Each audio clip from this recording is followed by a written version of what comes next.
everyone, and welcome back to a new video.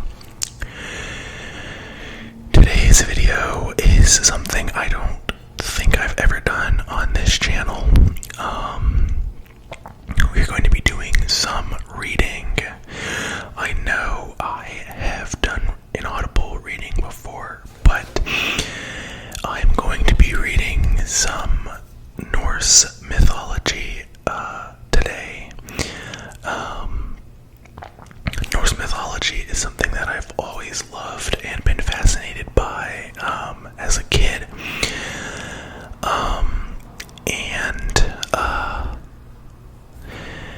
I just thought that I would do a little reading for you today. Hopefully you find it interesting. I know I certainly do. But yeah, without further ado, let's get started. So this is the story, the creation of Thor's hammer.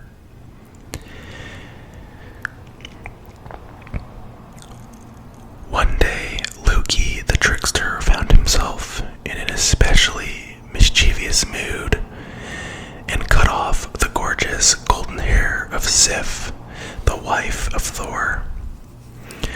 When Thor learned of this, his quick temper was enraged, and he seized Loki and threatened to break every bone in his body.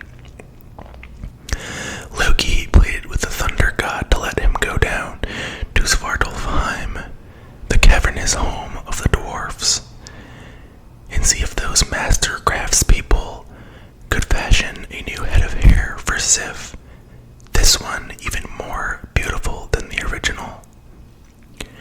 Thor allowed this, and off Loki went to Svartalfheim. There he was able to attain what he desired. The sons of the dwarf Ivaldi forged not only a new head of hair for Sif, but also two other marvels, Skidbladnir, which means assembled from thin pieces of wood, the best of all ships, which always has a favorable wind and can be folded up and put into one's pocket, and Gungnir, meaning swaying, the deadliest of all spears. Having accomplished this task, Loki was overcome by an urge to remain in the caves of the dwarves and revel in more recklessness. He approached the brothers Brokkr and Sindri, metalworker and spark sprayer, respectively, and taunted them, saying that he was sure the brothers could never forge 3 new creations equal to those the sons of Ivaldi had fashioned. In fact, he even bet his head on their lack of ability. Brokkr and Sindri, however, accepted the wager. As they worked, a fly, who of course was none other than Loki in disguise, stung Sindri's hand. When the dwarf pulled his creation out of the fire, it was a living boar with golden hair. This was Gullinbursti, who gave off light in the dark and could run better than any horse, even through water or air. Sindri then set another piece of gold on the fire as Brokkr worked the bellows. The fly bit Brokkr on the neck, and Sindri drew out a magnificent ring, Draupnir. From this ring, every 9th night, fall 8 new golden rings of equal weight. Sindri then put iron on the hearth and told Brokkr that for this next working they must be especially meticulous, for a mistake would be more costly than with the previous 2 projects. projects. Loki immediately stung Brokker's eyelid, and the blood blocked the dwarf's eye, preventing him from properly seeing his work. Sindri produced a hammer of unsurpassed quality, which never missed its mark, and would boomerang back to its owner after being thrown. But it had one flaw. The handle was short.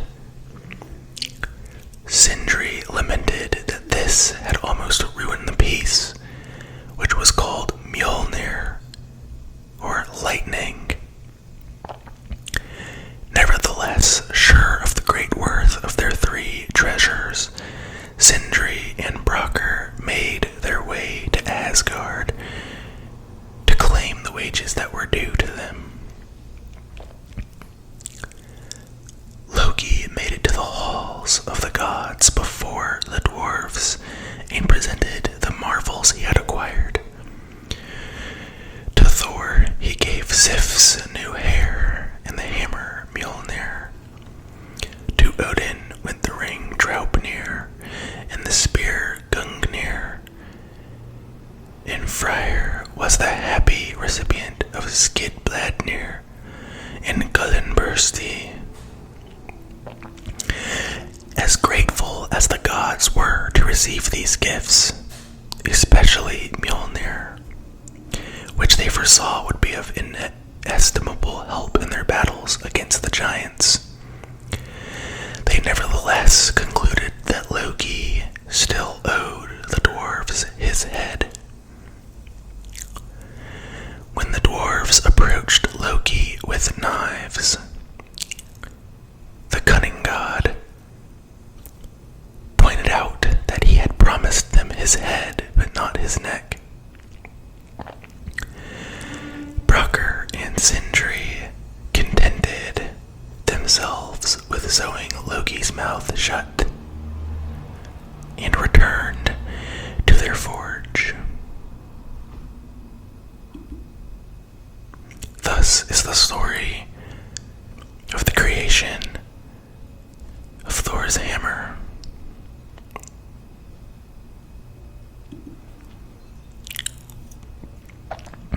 The next one. Why is Odin one-eyed?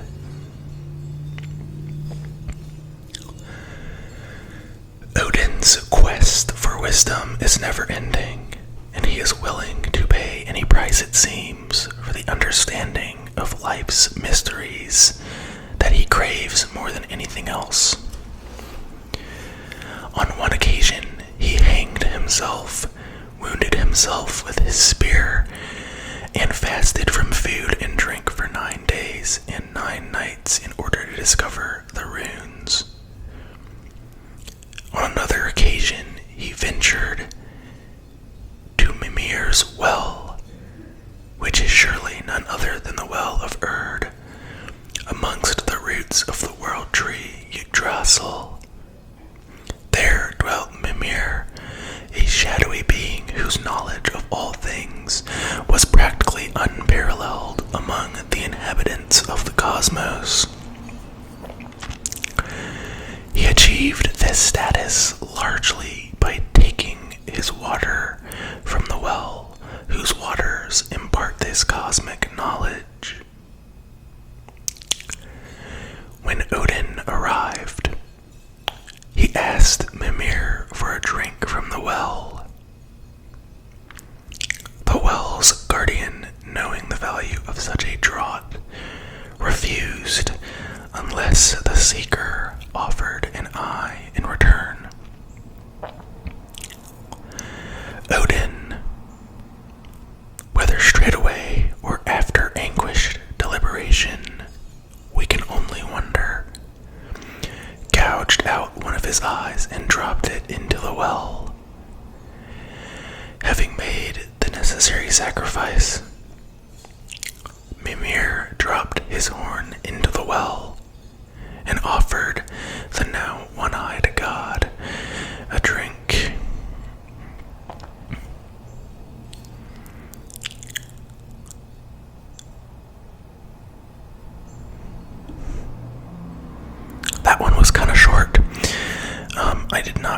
realize that. But hopefully, you enjoyed those two Norse mythology stories. Let me know what you think, and if I should make this a series. Not necessarily with just Norse mythology, but with other stuff as well. Let me know what you would like to see.